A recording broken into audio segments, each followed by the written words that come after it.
अरे बिंदु, आज घर में बहुत काम है। आज तुझे स्कूल जाने की जरूरत नहीं है।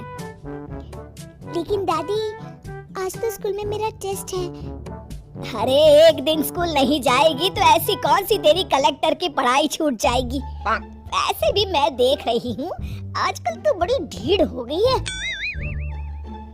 अपनी दादी की बातें सुनकर बिंदु नाराज हो जाती है। तभी उसकी माँ कहती है, अरे बिंदु, इतनी छोटी बात पे मुंह फुलाने की क्या जरूरत है। दादी बिल्कुल सही कह रही हैं। लड़कियों को तो घर के काम काज सीखना चाहिए। अरे बहू, रमेश के लाड़ प्यार ने इसे बिगाड़ रखा है। कम से कम तू तो मेरी बात समझती है। अच्छा, मेरी पूजा का समय हो गया है, मैं पूजा करने जा रही हूँ। इतना कहकर रमेश की माँ वहाँ से चली जाती है। इस तरह बिंदु की दादी और माँ दोनों अक्सर उसे घर के कामों में ही उलझा कर रखते थे। कुछ दिनों के बाद राजू और बिंदु के 10वीं के रिजल्ट्स आते हैं। दोनों बच्चे दादी को अपना अपना रिपोर्ट कार्ड दिखाते हैं। शाबाश मेरे लाल, तू तो बड़े अच्छे नंबरों से पास हुआ है। तभी बिंदु कहती है, दादी मैं भी अच्छे नंबरों से पास हुई हूँ।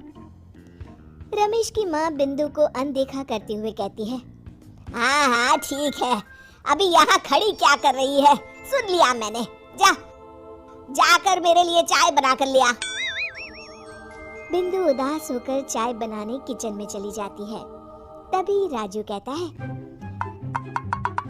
दादी मैं क्रिकेट के कोचिंग सेंटर में एडमिशन लेना चाहता हूँ। अरे वाह राजू बेटा, ये तो तूने बड़ी अच्छी बात कही। तू कल ही अपना एडमिशन करा ले, जितनी भी फीस होगी मैं दे दूंगी। अरे एक दिन मेरा पोता विराट कोहली बनेगा। इस तरह अक्सर रमेश की माँ अपनी पोती बिंदु के साथ दुर्व्यवहार करती थी। कुछ दिनों के बाद रमेश की माँ और उसकी पत्नी दोनों सास बहू मिलकर राजू का एडमिशन अच्छे स्कूल में करवा देते हैं, लेकिन बिंदु का एडमिशन नहीं करवाते।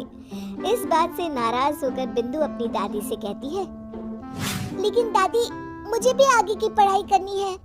अरे क्या करेगी आगे की पढ़ाई लिखाई करके हैं? आज से ये पढ़ाई का भूत अपने दिमाग से उतार दे। इतना कहकर रमेश की माँ वहाँ से चली जाती है। उस दिन के बाद से बिंदु की पढ़ाई हमेशा के लिए छूट जाती है और उसकी दादी उससे घर के सारे काम करवाना शुरू कर देती है। इस तरह उसका सारा दिन घर के कामों में ही बीत जाता था। कुछ दिन बीत जाते हैं और एक दिन रमेश छुट्टियों पर घर आता है। बिंदु को घर के काम करते हुए देख उससे कहता है, अरे बिंदु बेटा, तुम स्कूल नहीं गई? पिताजी, दादी ने मेरा एडमिशन कराने से मना कर दिया है। वे कहती है घर पे रहकर घर के काम करना सीख। अपनी माँ का ये बर्ताव देख रमेश को बहुत गुस्सा आता है और वो अपनी माँ से कहता है, माँ ये तुमने क्या किया? आगे की पढ़ाई के लिए स्कूल में बिंदु का एडमिशन क्यों नहीं करवाया? अरे बेटा, लड़की जात है, ज्यादा पढ़ लिख कर क्या करेगी? वैसे भी शादी के बाद तो इसे घर के ही काम करने हैं ना। तुम किस जमाने में जी रही हो माँ? अगर कल्पना चावला के घर वाले भी तुम्हारी सोच के होते तो क्या वो पूरी दुनिया में हिंदुस्तान का नाम रोशन कर पाती? इसका स्कूल छुड़वाकर तुम इसका भविष्य बर्बाद कर रही हो, लेकिन मेरे रहते ऐसा नहीं होगा। बिंदु बेटा, कल ही तुम्हारा एक अच्छे स्कूल में एडमिशन करा दूंगा। तुम जितना चाहे उतना पढ़ो। मेरे होते हुए तुम्हें किसी बात की चिंता करने की जरूरत नहीं है। अपने पिता से हौसला पाकर बिंदु खुश हो जाती है और कहती है, जी पापा, मैं खूब मन लगाकर पढ़ाई करूंगी और बड़ी होकर डॉक्टर बनूंगी। ये हुई ना बात। शाबाश मेरी बेटी।